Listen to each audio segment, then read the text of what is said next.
Play TV.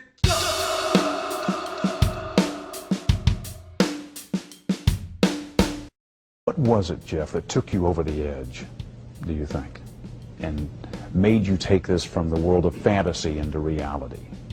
From 15 on, I had this reoccurring fantasy of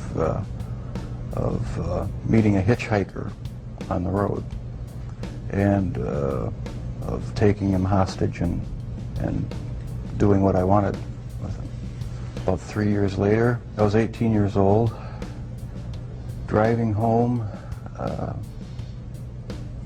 I saw this hitchhiker about a mile from my house. Thought to myself, should I stop and pick him up, or should I just keep on going? I wish I just kept on going, but I didn't. I turned around, picked him up, and that's when the nightmare became a reality. It just seems so bizarre to me that this obsession that I had been thinking about and wanting, just all the parts are there, and they make it possible to make it happen. What happened after you took him to the house? The house was empty. My mother was up in Chippewa Falls with her family, and my dad was living in a rented motel about 5 miles away due to the divorce. And I pretty much had the place to myself. I was drinking a lot during that time, and just, I don't know, looking for something to, some way to find some fulfillment, some pleasure. And I acted on my fantasies, and that's where everything went wrong. This was the summer of 1978 when you took your first victim. Right. Once it happened the first time, it just seemed like it had control of my life from there on in. The second occurrence was 1984, roughly. And I met this guy at one of the bars, downtown Milwaukee bars. We went back to the hotel, just planning on getting drunk. I had put some sleeping pills in his drink to render him unconscious. And was just going to spend the night with him. When I woke up in the morning, my forearms were bruised, and his chest was bruised, and blood was coming out of his mouth.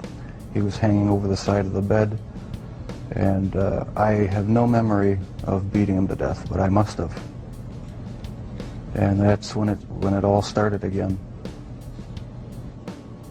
And once it started again, you found it impossible to stop. Right, that's when the obsession went into full swing. Did you ever tell yourself, I have to stop this? I must stop doing this? Yes. When it was going on? After the second time, it seemed like the compulsion to do it was too strong, and I didn't even try to stop it after that. But before the second time, things had been building up gradually, going to bookstores, going to the bars, the gay bars, bath clubs. When that wasn't enough, buying sleeping pills and using it on various guys in the bath clubs. It just escalated slowly but surely. And after the second time, which was not planned, it was out of control. It felt like it was out of control. Where did sex enter in to the killings, Jeff? It was a big part of it. My only objective was to find the best-looking guy that I could. Their sexual preference didn't matter to me. Did their race matter to you? No, their race didn't matter to me. The first two young men were white. The third young man was American Indian. The fourth and fifth were Hispanic. So no, race had nothing to do with it. It was just their looks. Was there something sexual in the dismemberment of the bodies for you? As time went on, yes, I did get there was a sexual part to that. I started saving the skeletons and preserving other parts. And one thing led to another. It took more and more deviant type behaviors to satisfy my urges, and so it just spiraled out of control. Why the cannibalism? It made me feel like they were a permanent part of me. Besides the just mere curiosity of what it would be like, it made them feel that they were a part of me, and it gave me a sexual satisfaction to do that.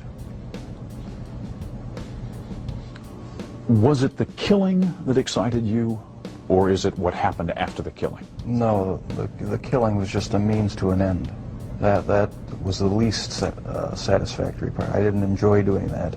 That's why I tried to create living zombies with muriatic acid in the drill, but it never worked. No, the killing wasn't the objective. I just wanted to have the person under my complete control, not having to consider their wishes, being able to keep them there as long as I wanted.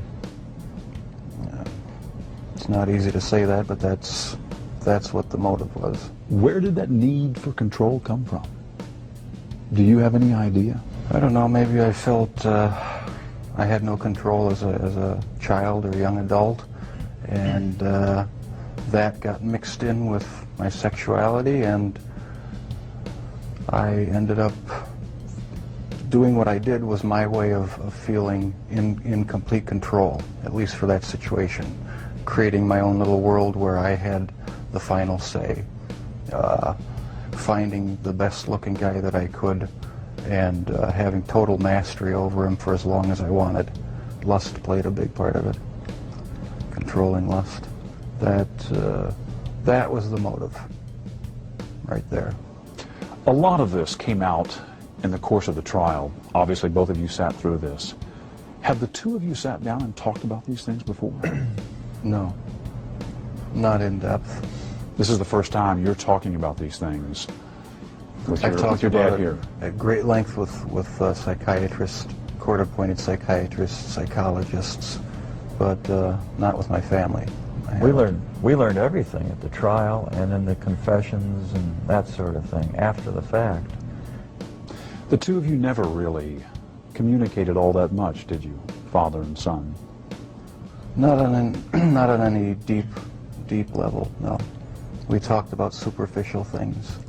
Never really had a real deep heart-to-heart talk about what was going on inside our own minds.